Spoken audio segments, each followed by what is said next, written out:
मृत्यु के पश्चात भगवत दर्शन हो, ये कामना नहीं है हमारी। हमारी तो कामना है इसी जन्म में ही।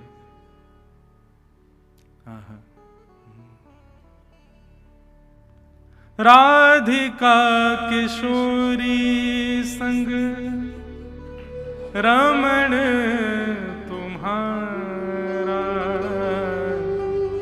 मुझको दिखा दो कभी ऐसा नजारा। राधिका किशोरी संग रमण तुम्हारा, मुझको दिखा दो कभी ऐसा नजारा। हम इसी के लिए कथा सुन रहे हैं, हम इसी के लिए नाम जप कर रहे हैं, इसी के लिए तिलक लगाए घूम रहे हैं, इसी के लिए शुद्ध आचरण कर रहे हैं, शुद्ध पवित्र व्यवहार कर रहे हैं, इसी के लिए हम ऐसे भेष में घूम रहे हैं, इसी के लिए हम संत संग कर रहे हैं, इसी के लिए हम विषयों से दूर हैं, ताकि हम इस योग्य बन जाएं कि हे राधिका रमण, आपके हमको प्रत्यक्ष इसी जन्म में दर्शन हो जाए। बस वो दर्शन हो जाए, फिर चाहे मैं मर जाऊं, फिर चाहे मैं मर जाऊं, बसा कर नैनन में, छिपा कर नैनन में, बसा कर नैनन में, छिपा कर नैनन। तो यह है भक्ति। हमारी अभिलाषा मुक्ति की नहीं है भगवान। हमारे ब्रजवासी तो गाते हैं, कहा करूं वैकुंठ ही जाए, जहां नहीं नंद, जहां नहीं यशोदा, ब्रज तज मोरी जाए बलाए। कहा करूं वैकुंठ ही जाए। एक बात बहुत ध्यान से सुनिएगा बंधु, आप काशी पहुंच गए ये आपका पुण्य है, आप हरिद्वार पहुंच गए ये आपका पुण्य है, आप गंगा स्नान कर लिए ये पुण्य है, बद्रीनाथ, केदारनाथ, द्वारिका, जगन्नाथपुरी, रामेश्वरम, किसी भी तीर्थ में आप चले गए ये आपका पुण्य है। पर आप वृंदावन आ गए ये आपका फल है, ये पुण्य नहीं है। ये सब तीर्थ यात्राओं का फल है कि आप वृंदावन आ गए। तो वृंदावन को पुण्य में कभी मत गिनिएगा। वृंदावन में कुछ अच्छा करेंगे तो हमारा पुण्य बढ़ेगा ना, वृंदावन में जो करोगे वो फल ही है। फल से रस मांगा जाता है। वृंदावन तो फल है बंधुओं, वृंदावन पुण्य भूमि नहीं है। अरे कहां तक कहूं, एक शास्त्र में तो ऐसा भी कहीं वर्णन है कि वृंदावन को धाम बोलना भी वृंदावन की एक प्रकार से अवहेलना है। वृंदावन धाम नहीं है, वृंदावन तो निज ठाकुर जी का गृह है, श्री जी का, श्याम सुंदर का निज निज निवास स्थान है। वृंदावन अद्भुत है। यहां की रीति अलग है, यहां मुक्ति की कामना नहीं है। यहां तो ठाकुर जी से आज्ञा प्रार्थना की जाती है कि नाथ कृपा करो हमें पुनश्च पुनर्जन्म मिले। हम अपने लाल जी के जन्मोत्सव पर एक पद गाते हैं। हमारे लाल जी का जब जन्मोत्सव होता है तो सब लोग बधाई मांगते हैं। आज जन्मोत्सव होगा, यहां से बधाई लुटाई जाएंगी, आप सब लोग लूटोगे। लेकिन हमारे लाल जी का जन्मोत्सव होता है 14 जनवरी को, 11 से 17 इस बार द्वारिका में उत्सव है। तो 14 जनवरी को हम ठाकुर जी से एक प्रार्थना करते हैं, बधाई में हे लालजू, आप सबन को बधाई में सोने चांदी हीरे जवाहरात ना जाने कहा दे रहे हो, लेकिन हमको आपसे कहा चाहिए। बहुत ध्यान से सुनियो, बधाई में दीजो श्री ब्रजधाम। हे लाल जी, यदि आप हमको बधाई में कुछ देना चाहते हो तो दोबारा वृंदावन दे देना, ऐसी कृपा कर दो। हमको स्वर्ग, अपवर्ग, मुक्ति, वैकुंठ इन सब की आवश्यकता नहीं है। श्री राधा रानी के पग पग पे प्रयाग जहां, केशव की केली कुंज कोटि कोटि काशी है। यमुना में जगन्नाथ, रेणुका में रामेश्वर, तरु तरु पे पड़े रहत अयोध्या निवासी है। गोपिन के द्वार द्वार हरिद्वार बसत जहां, बद्री केदारनाथ फिरत दास दासी है। स्वर्ग अपवर्ग लेकर करेंगे हम क्या, जान लो हमें हम वृंदावन वासी हैं। जान लो हमें हम वृंदावन वासी। तुम मुक्ति की कामना नहीं है, बधाई में दीजो श्री ब्रजधाम। हे लाल जी, आप कृपा करना बधाई में। आज आप सब भी नंदोत्सव में यही बधाई मांगी हूं। हे लाल जी, कृपा करो, कलकत्ता, बंबई, दिल्ली, चेन्नई ये सब नहीं, हमको पुनर्जन्म मिल जाए। और मिले कहां? श्रीधाम वृंदावन में मिले, वृंदावन के वासी बने। और वृंदावन में कहा बने? इंसान मत बनियो, यहाँ इंसानन की मौज ना है, यहाँ तो बंदरन की मौज है। मुझको कोई कोई ऐसा लगता है वृंदावन में भजन करके जो प्राण त्याग देते हैं वो अगले जन्म में बंदर ही बन जाए, वो मौज करवे आमे वृंदावन। मोरहू बनाओ तो बनाओ श्री वृंदावन को, नाच नाच कुहक कुहक आपको रिझाऊंगो।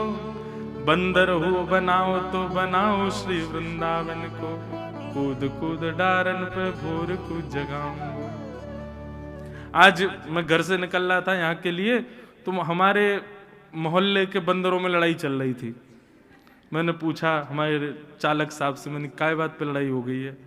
बोले कि किसी का चश्मा चुराया, दो बालकों ने मिलकर, दोनों अलग अलग पिता के पुत्र थे, तो अब चश्मे पे लड़ाई हो रही है कि मैं लूंगा कि ते लेगा, वो फ्रूटी कौन मांगेगा फिर।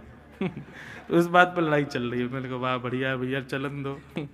तो वृंदावन में मौज तो भैया सबन की है, इसलिए मुक्ति की कामना नहीं, हमें तो भक्ति चाहिए।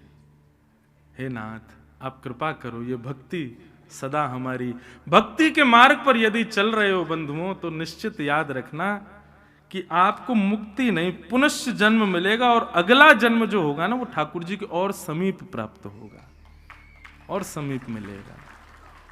इसलिए भक्ति। परीक्षित, तुम मुक्ति मत मांगो, भक्ति की याचना करो।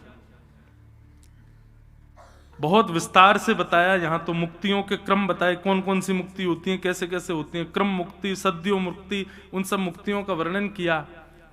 परीक्षित जी ने हाथ जोड़ के अंत में कहा, भगवान अब मुझे मुक्ति की कामना नहीं है, मेरे जीवन के केवल 7 दिन बचे हैं, 7 दिन बाद तक्षक सर्प मुझे डस देगा, मेरी मृत्यु हो जाएगी। आपसे प्रार्थना है 7 दिन हो उससे पहले पहले श्याम सुंदर के प्रत्यक्ष दर्शन मुझको करा दीजिए, ऐसी भक्ति मेरे हृदय में प्रकट कर दीजिए। तब यहां से भागवत श्री सुखदेव जी कहना प्रारंभ करते हैं। अब आगे फिर सुखदेव जी ने सृष्टि प्रसंग कहा, पृथ्वी कैसे बनी, उसमें फिर मानव कैसे बने, जीव जंतु कैसे बने, भागवत की पूरी साइंस यहाँ पर वर्णन की गई। उद्भिद, स्वेदज, जरायुज, अंडज, सबका निर्माण कैसे हुआ, ये सब भाव बताए गए। मानव को बनाने के लिए ब्रह्मा जी ने चतुश्लोकी भागवत का पुरुषण किया। भागवत के पुरुषण के पश्चात मानव की रचना हुई, और तत्पश्चात ब्रह्मा जी ने सबसे पहले सनक सनंदन सनातन सनत कुमारों को बनाया। चारों भगवान के प्रथम अवतार माने गए। 10 मानस पुत्र हुए, सबसे छोटे नारद जी। तत्पश्चात ललाट से महादेव प्रकट हुए। तब भी सृष्टि सृजन का कोई नियुक्तिकरण नहीं हो पाया। तब ब्रह्मा जी ने अपने देह को 2 रूपों में परिणत किया।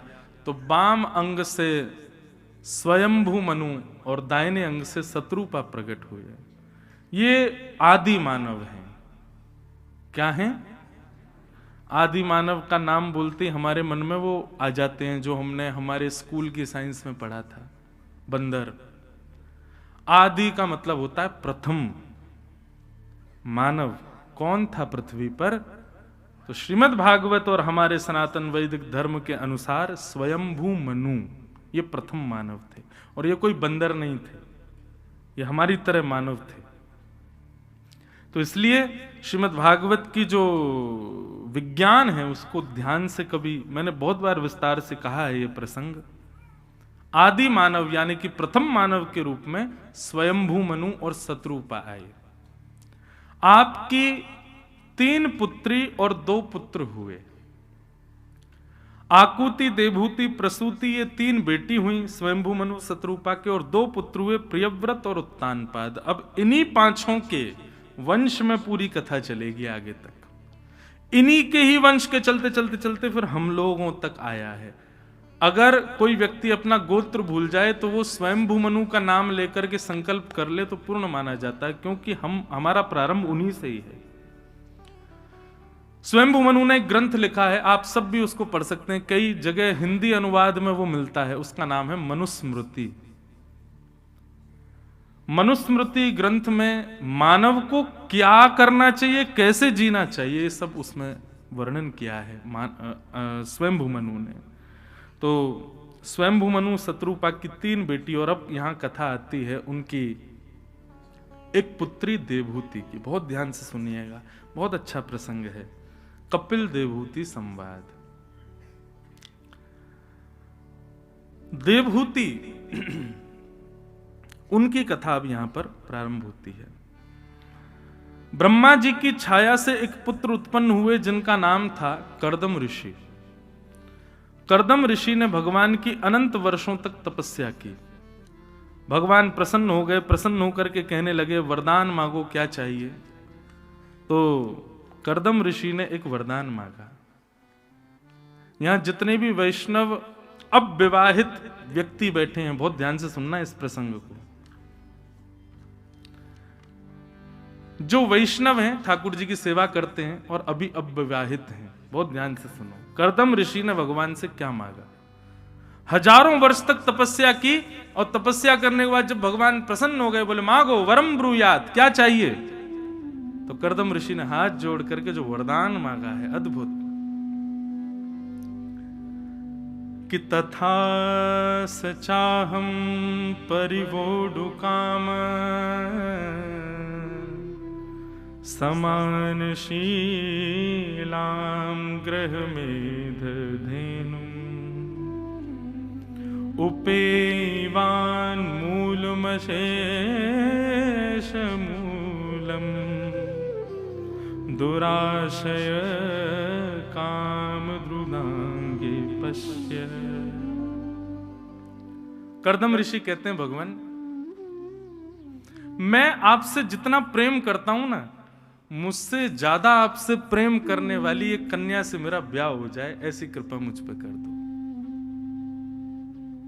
मतलब मैं आपकी जितनी सेवा, जितना भजन, जितना आपसे स्नेह करता हूं नाथ, मुझे विवाह करना है, गृहस्थ आश्रम में जाना है, पर मैं चाहता हूं कि जो मेरी पत्नी हो वो मुझसे भी अधिक आपसे स्नेह करने वाली हो। ये 1000 वर्षों की तपस्या का केवल यही वरदान मुझे चाहिए। भगवान के नेत्रों में आंसू आ गए। श्रीमन नारायण के नेत्र सजल हो गए। कर्दम ऋषि को अपने हृदय से लगा लिया। बोले वाह कर्दम, ये क्या मांगा तुमने। ये 1000 वर्षों से एक पैर पर खड़े होकर तपस्या तुम इसके लिए कर रहे थे। बोले हाँ भगवान, मुझे एक योग्य भक्त पत्नी मिले, इस ऐसी कृपा मुझ पर करो। आजकल बंधुओं बड़ी विडंबना है। वैष्णव होना, ठाकुर जी का भक्त होना बड़ी चिंता का विषय बन गया है। कहां तो युवा भक्ति मार्ग में आएंगे नहीं, और आते हैं तो उनके माता पिता बड़े चिंतित हो जाते हैं। क्योंकि मैं जगह जगह जाता हूं, इतने सारे बालक सुनते हैं कथा, आते हैं मिलने, उनके माता पिता कहते महाराज जी इसको समझाओ, बहुत भक्ति करता है। मैंने तो इसमें दिक्कत वाली क्या बात। मैंने कि कोई माता पिता यूं कहे कि हमारा बेटा बहुत पीता है, बहुत खाता है, मैंने तो समझ आए, भक्ति करता है, इसमें समझाने की क्या बात है। नहीं महाराज जी, अब इसका विवाह होगा, कहीं इसका पति या इसकी पत्नी वैसी नहीं मिली तो।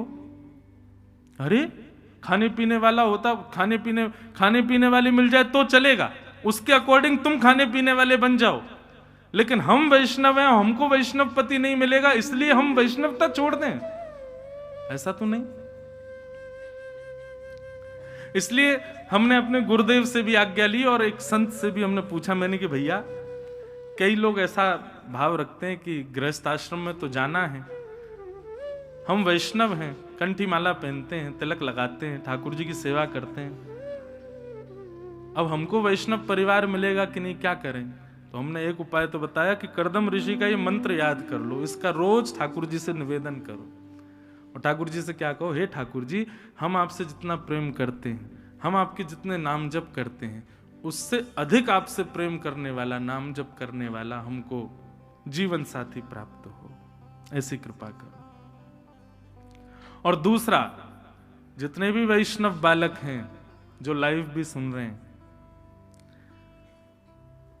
अपने बायोडाटा में ये भी मेंशन करो कि हम तिलक लगाते हैं, हम कंठी माला पहनते हैं, हम 108 नाम जप रोज करते हैं, हम ठाकुर जी की नित्य सेवा करते हैं, वृंदावन जाना हमारी हॉबी है, इनकी कथा सुनते हैं, ये सारी चीजें मेंशन करके चलो।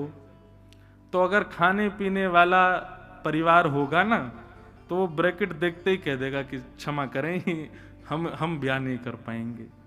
लेकिन योग्य परिवार होगा तो आपके सामने हाथ फैला करके प्रसाद के रूप में आपके पुत्र या पुत्री को मांगेगा कि ऐसी संतान हमारे घर में आए, कृपा करो। और सबसे बड़ी बात है भैया, ठाकुर जी से यही प्रार्थना करो, हे नाथ, आपकी सेवा ना छूटे। मुझे स्मरण आता है मीराबाई के चरित्र, अभी मीरा चरित्र पर कथा थी गांधी धाम में, तो मीराबाई ने स्पष्ट कर दिया था अपने होने वाले पति से कि हम आपके किसी भी सुख को पूर्ण नहीं कर पाएंगे।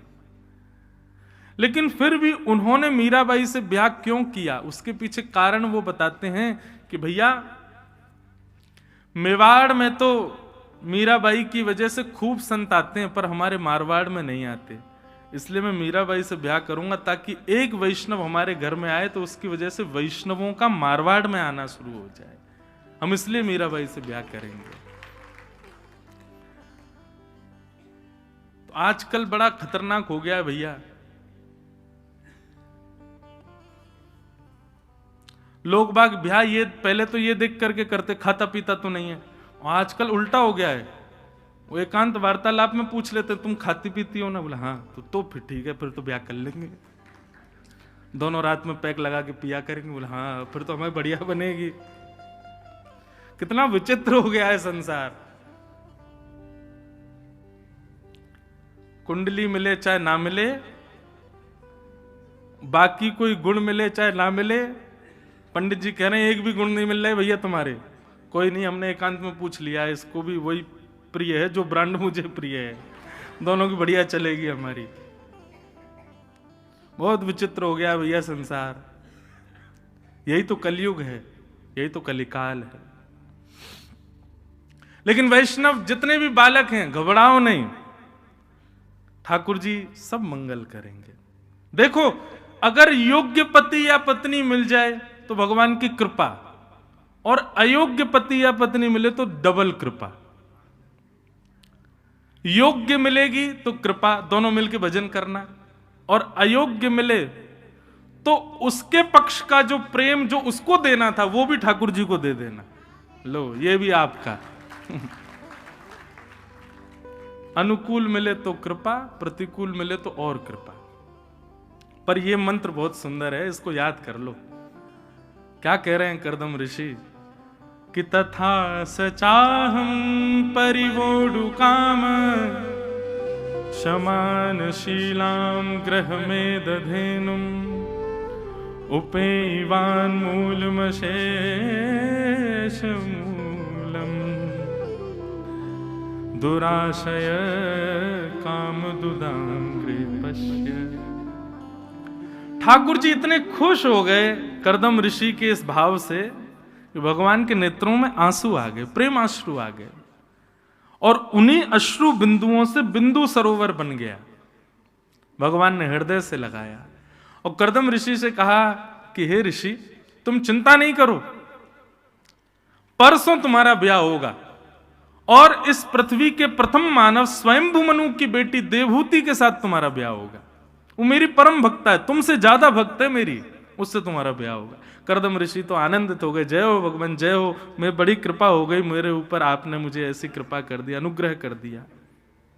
एक जगह मुझसे किसी ने प्रश्न किया, महाराज जी कर्दम ऋषि ने मांगा तो संसार भगवान से, और आप कथाओं में कहते हो कि ठाकुर जी से ठाकुर जी के अलावा कुछ मत मांगो। देखो ठाकुर जी से कोई सांसारिक व्यक्ति भी वस्तु भी मांगनी हो ना, तो वो भी ठाकुर जी की प्रसादी के रूप में मांगो। पति हो, पत्नी हो, बालक हो। अब लोग कहते हैं हे बालाजी सरकार, हे वृंदावन बिहारी लाल, हमारा घर बन जाए। अब ये आ गई संसार की बात। लेकिन आप बिहारी जी से कहो, हे बिहारी जी अभी आप छोटे घर में विराज रहे हो, हम चाहते हैं कि आपका सुंदर भवन हो, आप सुंदर कक्ष में विराजो, आपकी सुंदर सुंदर व्यवस्था हो, ऐसी कृपा करो नाथ आपकी सुंदर भवन निर्माण हो, आपका बने। ठाकुर जी को निवेदित करते हुए ग्रह की भी कामना होगी तो वह भी भक्ति बन जाएगा। गाड़ी की कामना कर रहे हो अपने लिए है तो वो सांसारी है, लेकिन ठाकुर जी से कहो लाल जी आपके लिए रथ लेना है हमको, आप कहीं चलो तो रथ में बैठ करके जाओ, इस भाव से गाड़ी की भी कामना होगी ना तो वह भी भगवत प्रसाद है। लेकिन कई लोग बड़े चतुर हैं, मन में तो ये सोच रहे हैं उपभोग तो हमको ही करना है, लेकिन व्यास जी कह रहे हैं तो बोलना ही तो है बस बिहारी जी से, आपके लिए चाहिए करवा दो, उपभोग तो हमें ही करेंगे। ऐसा नहीं, पूर्ण रूपेण मन बुद्धि चित्त सब में ठाकुर जी का प्रसाद है, यही भाव होना चाहिए। जैसे कि कर्दम ऋषि का है, उनको उपभोग के लिए गृहिणी की आवश्यकता नहीं है।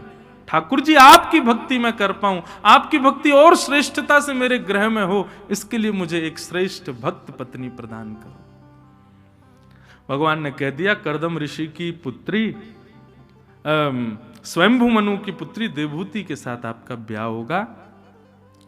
ये तो आपने वरदान मांगा था, हमने आपको दे दिया, पर आपके वरदान, आपके तपस्या से हम इतने प्रसन्न हैं, एक वरदान हम और देना चाहते हैं। कर्दम ऋषि बोले क्या? बोले आपको हमारी भक्त पत्नी प्राप्त होगी, और दूसरा वरदान हम अपनी तरफ से दे रहे हैं कि आपके घर संतान बन के मैं ही आऊंगा, आपके घर संतान के रूप में मेरा आगमन होगा।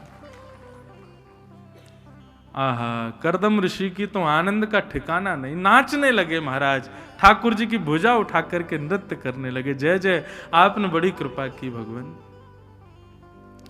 आहा, बंधुओं ये निश्चित मानिए, जब वैष्णव पत्नी और वैष्णव पति होते हैं, दोनों मिलकर के भगवत सेवा और भगवत भाव रखते हैं, ऐसे कुल में ठाकुर जी आते हैं, ठाकुर जी कृपा करते हैं।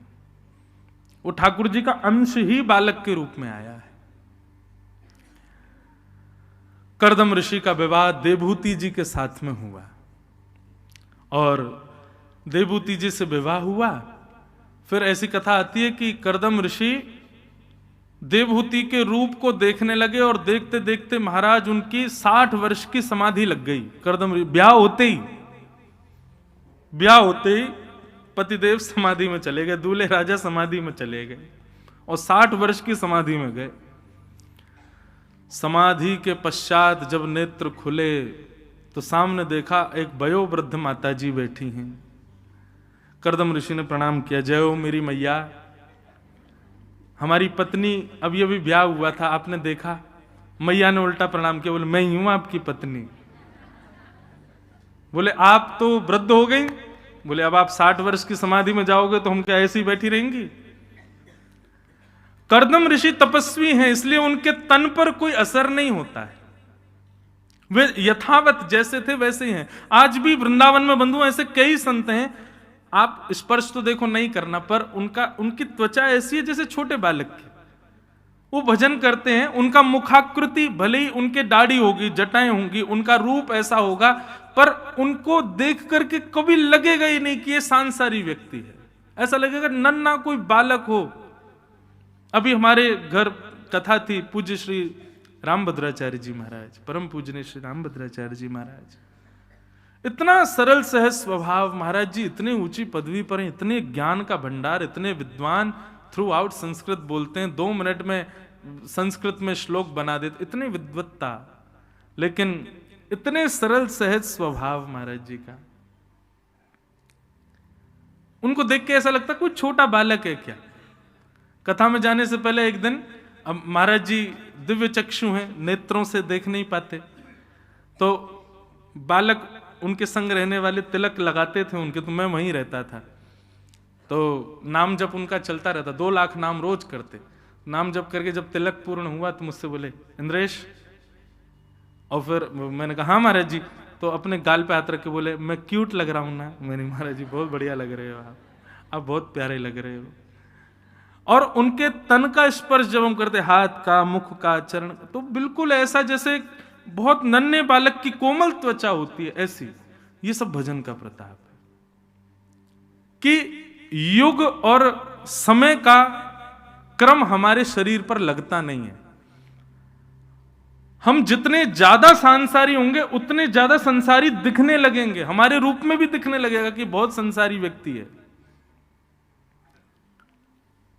तो कर्दम ऋषि ने देखा कि वृद्ध मैया बैठी हैं। कर्दम ऋषि ने कहा, देवी आपने अपना संपूर्ण युवावस्था हमारी सेवा में निकाल दी, हम 60 वर्ष तक समाधि में रहे, आपने हमारी इतनी सेवा की। अरे आप चाहती तो अपने पिता के पास चली जाती, कहीं और ब्याह कर लेती, लेकिन आपने हमारा त्याग नहीं किया, हम बड़े प्रसन्न हैं, बताओ हम आपको क्या दें। देवूती माता बोली, अब वृद्धावस्था में क्या देंगे आप। तब कर्दम ऋषि ने एक विमान बनाया जिसका नाम कामग विमान, और बिंदु सरोवर में स्नान कराते ही देवूती माता पुनश्च युवा हो गईं और उनके साथ कामग विमान में अनंत वर्षों तक भ्रमण किया। भ्रमण के पश्चात जब आए तो 9 पुत्रियों ने जन्म लिया। इन्हीं को ही नवदा भक्ति कहते हैं। श्रवणम कीर्तनम विष्णु स्मरणम पाद सेवनम अर्चनम वंदनम दास्यम सख्य आत्मनिवेदनम। ये 9 भक्ति। सब लोग इधर देखो, ध्यान से सुनो। अच्छा, इनके नाम 9 भक्ति, कर्दम ऋषि की 9 भक्ति हुई ऐसा नहीं है, पर इनको नवदा भक्ति इसलिए कहा गया क्योंकि पहले ये 9 पुत्री हुई, उसके बाद 10वीं संतान के रूप में भगवान पधारे। इसलिए वैष्णव जन कहते हैं कि जब तक 9 भक्ति जीवन में नहीं आएंगी तब तक ठाकुर जी नहीं आएंगे। पहले नवदा भक्ति का आना बहुत जरूरी है। मैंने एक दिन कथा में कहा था कि मैं नवदा भक्ति पर कुछ प्रकाश डालूंगा। मैं सप्ताह पूरी नवदा भक्ति पर 2-3 बार कर चुका हूं, पर अब विस्तार से तो बहुत जल्दी नहीं बोल पाऊंगा, लेकिन थोड़ा थोड़ा कहें। सबसे पहले श्रवणम, ठाकुर जी की कथा में रुचि बनाना बहुत आवश्यक है। माफ कीजिएगा, आप सेवा खूब करते हो, आप श्रृंगार खूब करते हो, आप नामजप खूब करते हो, लेकिन कथा में आते ही आपको सुस्ती आ रही है, कथा में आते ही आपको बेचैनी हो रही है, मन मचल रहा है, तो अभी भक्ति पुष्ट नहीं है। नींव ही हिल रही है तो बिल्डिंग कैसे टिकेगी पूरी। भक्ति की नींव है श्रवण भक्ति। कथा श्रवण करो, श्रवण में पहले रुचि बढ़ाओ। और आपके चाहने से रुचि नहीं बढ़ेगी, ये भी मैं कह दूं। आप सोचो कि मैं पानी पी पी करके, चाय पी पी करके और इलायची खा खा करके खुद को जगाता रहूं, बगल वाले से बोल दो नोचते रहना मुझे, मेरी आंख खुलती रहे, इनसे काम नहीं चलेगा। मुझे तो सब दिखता है ना, और ये तो इतना बढ़िया पंडाल है महाराज, श्रोता ऊपर बैठे, व्यास जी नीचे बैठे, अद्भुत है ये। तो यहां तो मुझे और स्पष्ट दिख जाते हैं लोग बाग, लेकिन इससे काम नहीं चलेगा। ऐसे नहीं उठना है, ऐसे मन नहीं लगाना है कथा में। कथा में मन लगने का मतलब है कि बिना अनायास ही आपका मन लग जाए, और ये निश्चित है आपके चाहने से नहीं होगा। ये भी श्री जी की कृपा होगी तो ही हो पाएगा। श्री जी का मन होगा कि हाँ ये हमारी भक्ति में आए, तो ही कथा में आपकी रुचि बढ़ेगी, नहीं तो नहीं बढ़ पाएगी।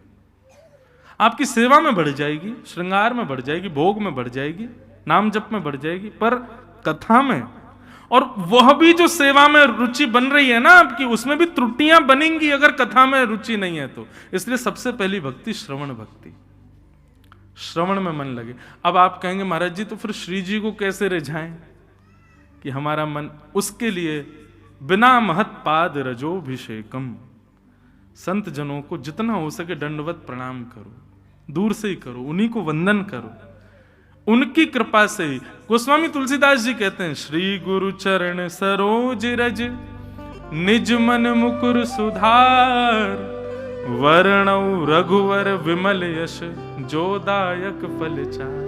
गोस्वामी जी कह रहे हैं मैं राघव जी का यश लिख पा रहा हूं, इसमें किसकी कृपा है? बोले श्री गुरु चरण सरोज रज, गुरुजनों के चरण रज का ये प्रभाव है।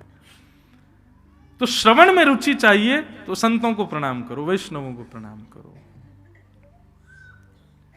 तो श्रवणम।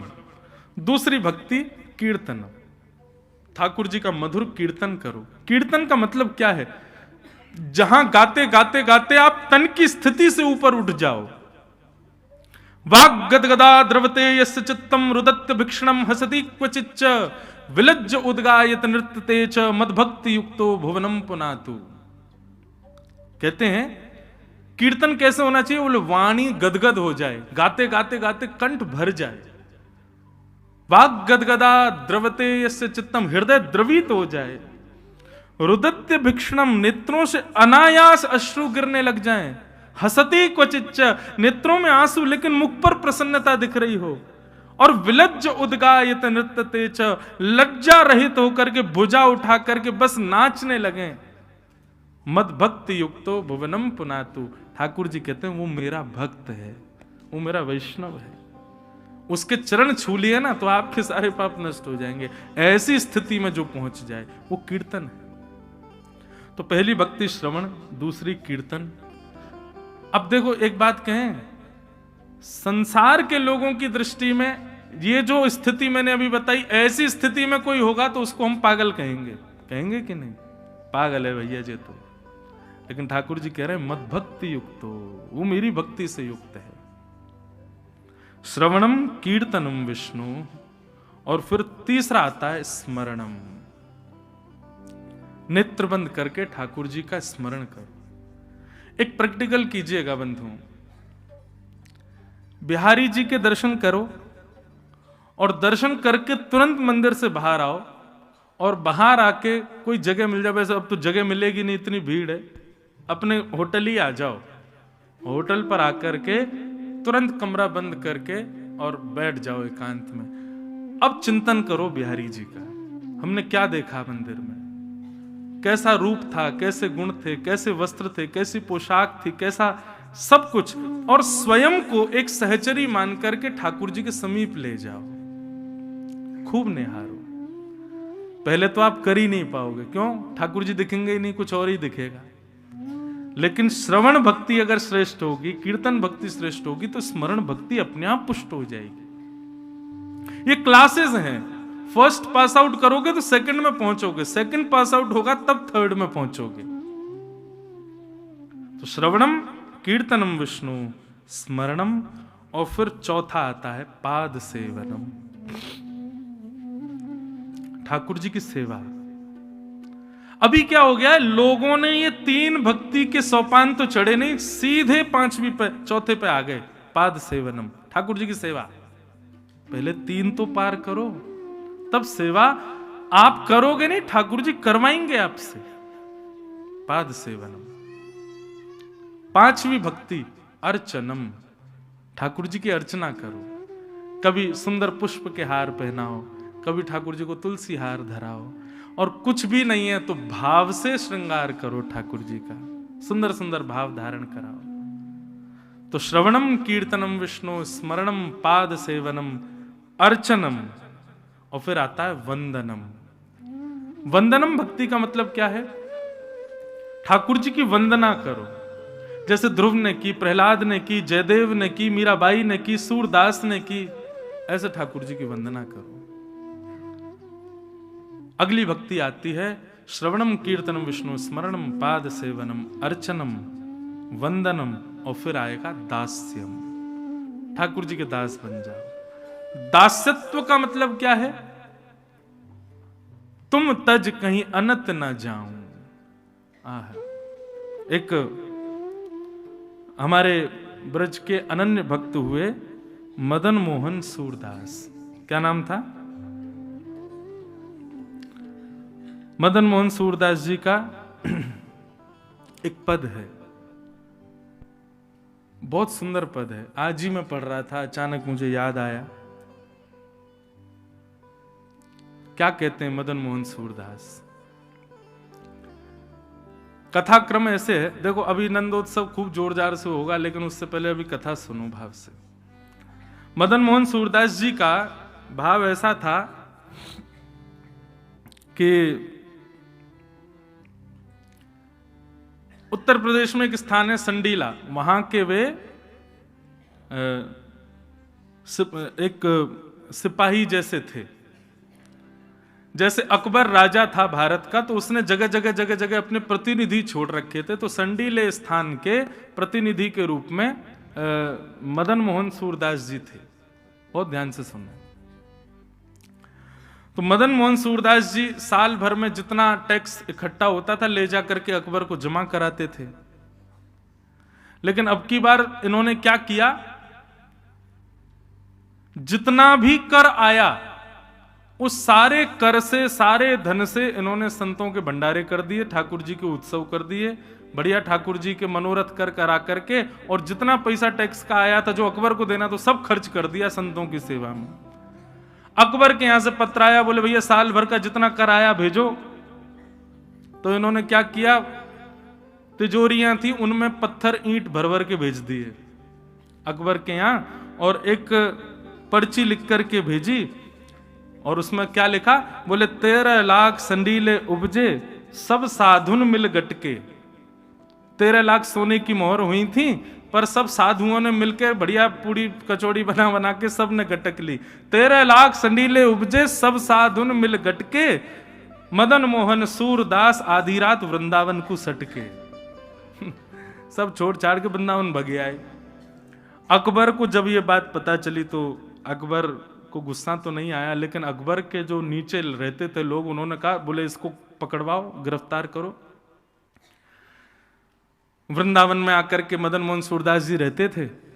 अकबर के सैनिकों ने आकर के उनको पकड़ लिया और ले जाकर के जेल में, कारागृह में बंद कर दिया। सूरदास, मदन मोहन सूरदास जी को कोई चिंता नहीं थी, वो कोई बात नहीं, गलत तो मैंने किया ही, लेकिन कोई बात नहीं, संतों की सेवा थी, अपने धन से करनी चाहिए थी, राजा के धन से कर दी। नरक में भोगता उससे अच्छा बढ़िया यहीं जेल में ही भोग लूंगा। लेकिन कुछ दिनों बाद उनकी चिंता बढ़ गई, कहीं मेरे यहीं प्राण नहीं निकल जाएं, मुझे तो व्रज में प्राण त्यागने, श्री जी के चरणों में प्राण त्यागने। अकबर से उन्होंने प्रार्थना की तो अकबर ने उनको मुक्त कर दिया। वृंदावन आकर के रहने लगे। यहां पर ब्रजवासियों के घर घर जाके भिक्षा मांग करके खाते, रज में ही सोते, ब्रज रज का तिलक लगाते, ऐसा जीवन उनका हो गया।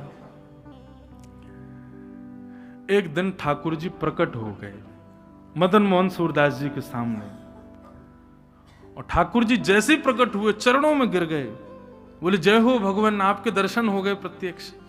ठाकुर जी बोले राम राम राम, कैसा जीवन हो गया तुम्हारा? बोले क्यों? वो संडीले में तो तुम बढ़िया घोड़ों पे घूमते थे, सोने के सिंहासन पर बैठते थे, हैं 56 भोग का भोग लगाते थे, और यहाँ पे देखो ब्रजवासियों के यहाँ अंजलि फैला करके मांगते हो, नंगे पांव चलते हो, पैरों में कांटे लगते हैं, रज में सोते हो। अब हम कृपा करने आए हैं, तुमको वापस संडीला भेज रहे हैं, हम तुम दोबारा से वहीं के सूबेदार बन जाओ। तब ठाकुर जी के सामने मदन मोहन सूरदास जी ने यह पद गाया, बहुत सुंदर पद है। क्या कह रहे हैं? मेरी गति तुम ही अनेक तोष पाऊं, हे नाथ मेरी गति तो केवल आप हो। चरण कमल नख मन पर विषय, विष को सुख बहाऊं।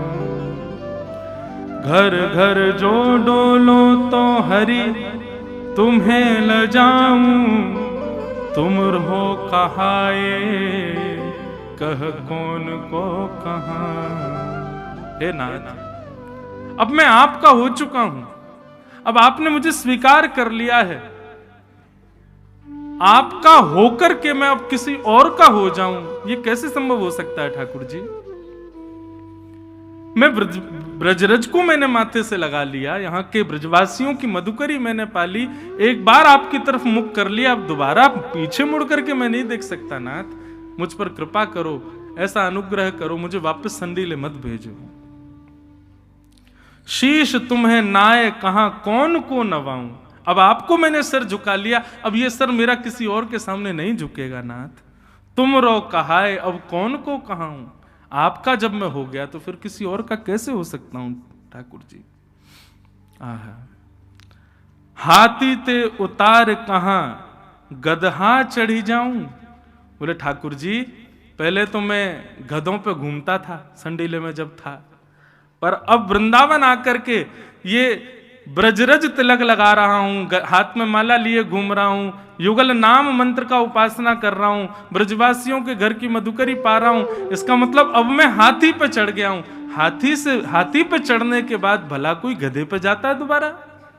बंधुओं, जिन्होंने भी नाम जब प्रारंभ कर दिया है, जिन्होंने भी तिलक लगाना प्रारंभ कर दिया है, जिन्होंने भी श्री जी की उपासना प्रारंभ कर दी, जिनका मन वृंदावन की ओर मुड़ चुका है, निश्चित ही वो गधे से उतर के अब हाथी पे बैठ गए, वो हाथी की सवारी कर रहे हैं। बस इतना ध्यान रखना, ये हाथी की सवारी बनी रहे, दोबारा गधे पे ना जाना पड़े।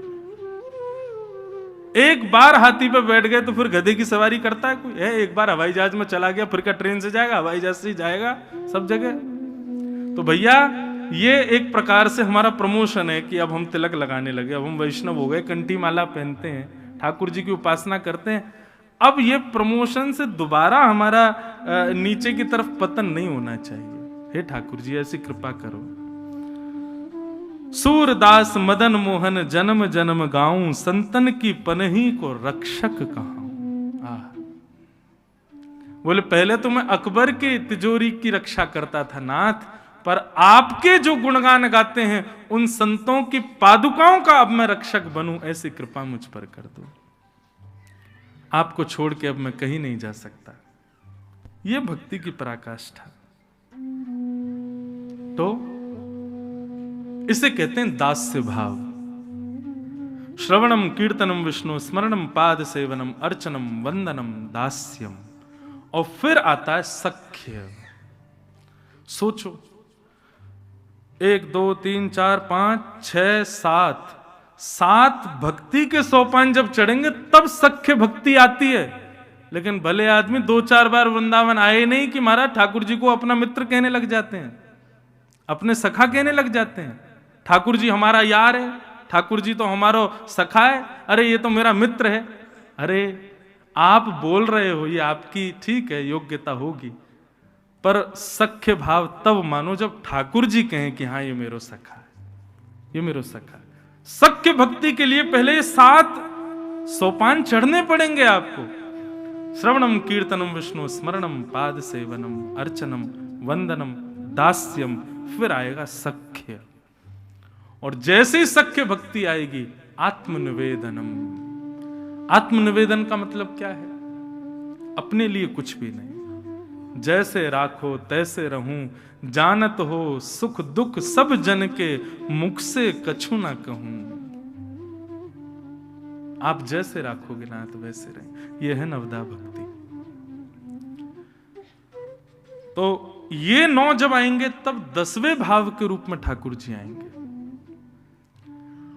करदम ऋषि के यहां 9 पुत्रियां हुई, उनके बाद 10वें संतान के रूप में ठाकुर जी पधारे। ठाकुर जी के आते ही 9 पुत्रियों का ब्याह कर दिया और करदम ऋषि वन को चले गए। आज देवभूति माता को एकांत में अपने पुत्र को देख करके लगा ये साक्षात भगवान है। जानती तो थी कि भगवान आए हैं, क्यों ना मैं अपनी मन की विडंबनाएं इनसे पूछ लूं। और यही कपिल देवभूति संवाद है।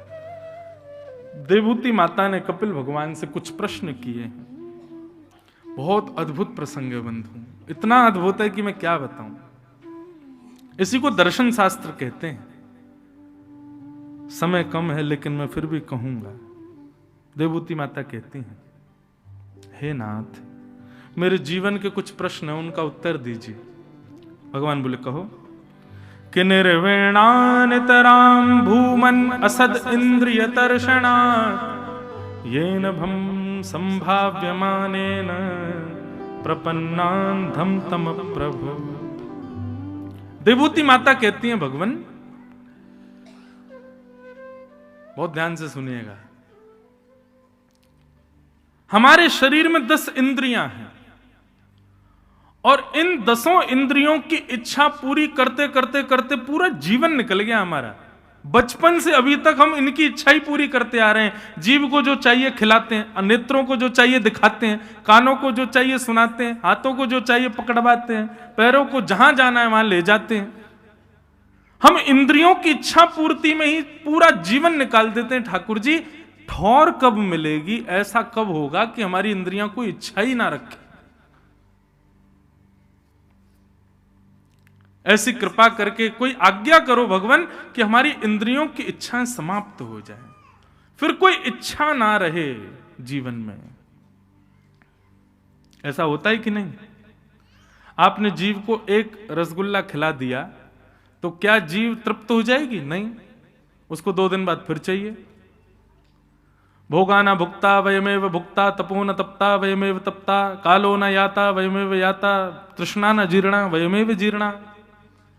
हम इच्छाएं पूरी करते रहते हैं परंतु हमारी इच्छा पूरी नहीं होती कभी भी, और इसी इच्छा पूर्ति के लिए हम लोग कभी कभी पाप भी कर देते हैं। जो लोग मांसाहार करते हैं, क्यों करते हैं? केवल और केवल जीव के स्वाद के लिए। और कुछ मिलता है उससे? कुछ भी नहीं। और वो जीव का स्वाद भी कितनी देर का होता है? 6 मिनट का। 6 मिनट बाद भोजन से स्वाद आना बंद हो जाता है, कम हो जाता है। 6 मिनट के स्वाद के लिए एक जानवर को मार देता है इंसान। कितनी ज्यादा आसक्ति हमारी इंद्रियों के प्रति हमारी है। ठाकुर जी, ये कैसे समाप्त होगी? ऐसा कुछ बताओ कि हमारी कोई इच्छा ही ना रह जाए। तब भगवान उत्तर देते हैं, बोले मैया ये सब क्यों होता है? बोले योग आध्यात्मिक पुंसाम मतो निश्रेयसाय में अत्यंतो परतीर्यत्र दुःखस्य च सुखस्य च। ठाकुर जी कहते हैं आध्यात्मिक योग की कमी की वजह से ऐसा होता है। सब लोग इधर देखो इधर देखो, कहीं और मत देखो। आने जाने वाले लोगों को आने जाने दो, आप अपना समय व्यर्थ मत करो। एक एक क्षण बहुत बहुमूल्य, आपका भी और मेरा भी, इसलिए बहुत ध्यान से सुनो। हमारा मन कर गया ना तो मैं अभी आधे घंटे में कृष्ण जन्म कर दूंगा। हनुमान जी बनने में देरी नहीं लगेगी मुझे, लेकिन मन हो रहा है कि कुछ करें विस्तार से, तो हमको कहने दो। और एक बात कहें, हमारे नाना जी एक बात कहते थे, बोले लाला जितनी भीड़ बैठी है जे कथा सुन रहे हैं ऐसो कभी मत सोचियो। तो बोले इस कथा क्रम में, इस कथा सभागृह में ध्रुव जी भी आए हैं, प्रहलाद जी भी आए हैं, मीराबाई भी बैठी हैं, सूरदास भी अचेत अवस्था में कहीं ना कहीं छुप करके बैठे हैं, और सबसे बड़ी बात प्रभु चरित्र सुनवे को रसियाशी हनुमान जी आए हैं। तुम इसी भाव को धारण करके कथा कहा करो कि वे लोग यहां बैठे हैं। तो अब हम कह रहे हैं तो नहीं, ध्यान से सुन लो। हमें पता, हम भजन जब से कथा शुरू हुई एक भी भजन नहीं गाया अभी तक, लेकिन क्या करें, भूले ही जाते हैं। कई बार 4 घंटे निकल जाते हैं जो बैठे रह जाएं, महाराज जी आज तो भजन ही नहीं हुआ। जिस दिन भजन नहीं गवे समझो आज महाराज जी को बढ़िया आनंद आया कथा गाने में, और जैसे ही भजन आ जाए समझना कि अब ये दुखी हो गए, अब ये बस समय निकाल लें। ऐसा नहीं है, कीर्तन भजन भी क्रम है कथा का, पर पद हमको ज्यादा प्रिय है, वो तो हम गाते हैं। पर आप लोग ध्यान से सुनो, बहुत सुंदर बात है। ठाकुर जी कह रहे हैं मैया इंद्रियों की इच्छा पूर्ण इसलिए नहीं होती क्योंकि आपके जीवन में आध्यात्मिक योग की कमी है। आध्यात्मिक योग इज इक्वल टू सत्संग। व्यक्ति जैसे ही सत्संगी होता है, आप 4 घंटे कहीं बैठ सकते हो? नहीं। मूवी थिएटर में भी जाते हैं ना, तो 2.5-3 घंटे से ज्यादा की बड़ी की पिक्चर हो तो आदमी घबराता है उसको देखने में भी। लेकिन आप एक आसन पर यहां बैठे हो, पूरी कथा सुन रहे हो, क्यों? दूसरा अलार्म बजाया।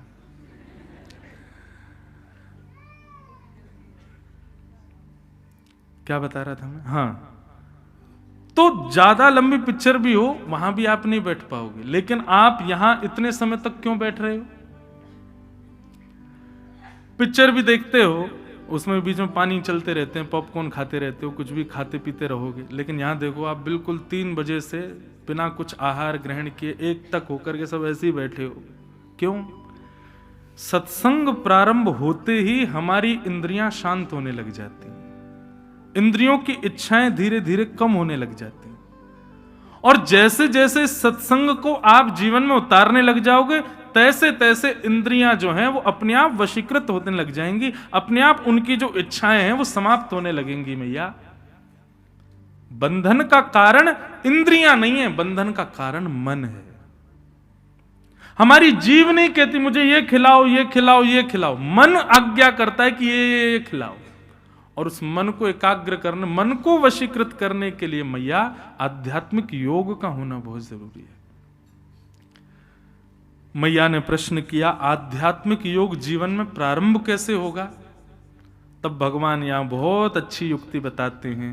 ठाकुर जी कहते हैं, संग जब सुधरेगा तभी आध्यात्मिक योग आएगा। अगर आपका संग दूषित है, आप कितना भी प्रयास कर लो, आपकी इंद्रियां कभी समाप्त नहीं हो सकती, उनकी इच्छाएं। इसलिए हमारे सूरदास जी कहते हैं, तजोरे मन हरि विमुखन को संग, तजोरे मन हरि विमुखन को संग, तजोरे मन हरि विमुखन को संग, तजोरे मन हरि विमुखन को संग। कैसे का?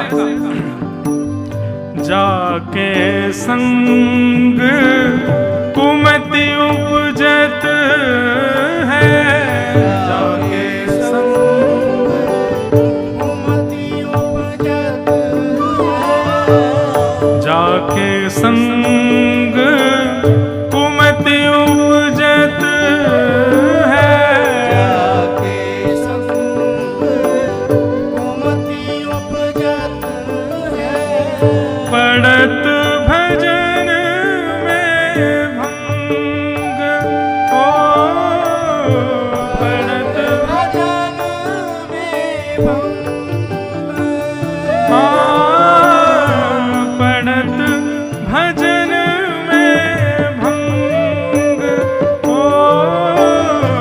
पड़त भजन में भंग, तजोरे मन हरि विमुखन को संग, तजोरे मन हरि विमुखन को संग, हाँ तजोरे मन हरि विमुखन को संग, तजोरे मन हरि विमुखन को।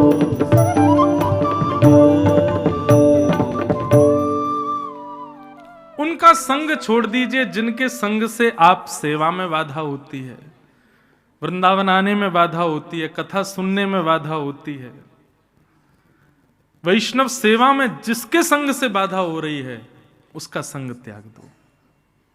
और हम आपको एक बात निश्चित कर दें, आप अपने क्रोध को कम नहीं कर पा रहे, आप अपने लोभ को कम नहीं कर पा रहे, आप अपनी किसी भी दूषित आदत को छोड़ नहीं पा रहे, इसमें निश्चित ही आप ध्यान लगा करके कभी देखिएगा, किसी दूषित व्यक्ति का आपके संग होने की वजह से दूषितता आपके अंदर बनी हुई है।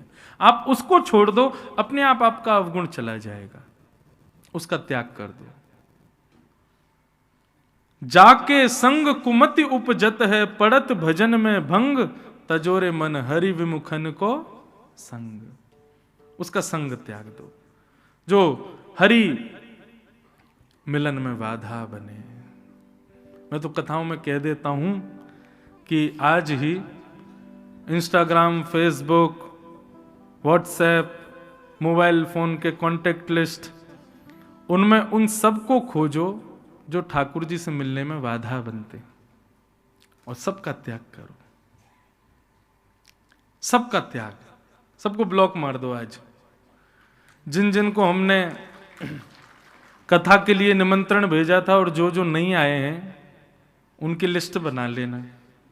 इनको हमने बोला था कथा में आना, नहीं आए। क्यों नहीं आए? बोले काम था, जे था, न्यू ईयर पार्टी थी इसलिए नहीं आए। कलकत्ता जाते ही, बंबई जाते ही ब्लॉक कर देना उनको। बोले अब इनसे संबंध ही नहीं हमारा, जो ठाकुर जी के नहीं उनसे हमारा कोई संबंध नहीं। जो ठाकुर जी के हैं वो हमारे हैं भैया, और जो ठाकुर जी के ना है उनसे हमारा कोई संबंध ना है। तजोरे मन हरि विमुखन को संग। और अब यहां ठाकुर जी आज्ञा करते मैया, ये पंच गुण जिसमें हो उसका संग करो। कि तितिक्षव कारुणिका श्रुहृदः सर्वदेहिना अजात शत्रवः शांता साधव साधु भूषणा। सबसे पहला मैया ये पंच गुण जिसमें दिखें उसका संग करो। सबसे पहला गुण कौन सा है? सहनशीलता, जो आज की डेट में आप किसी में नहीं दिखेगी। आपको व्यक्ति सहनशील बिल्कुल भी नहीं है। और सहनशीलता पहचान करने का सबसे बढ़िया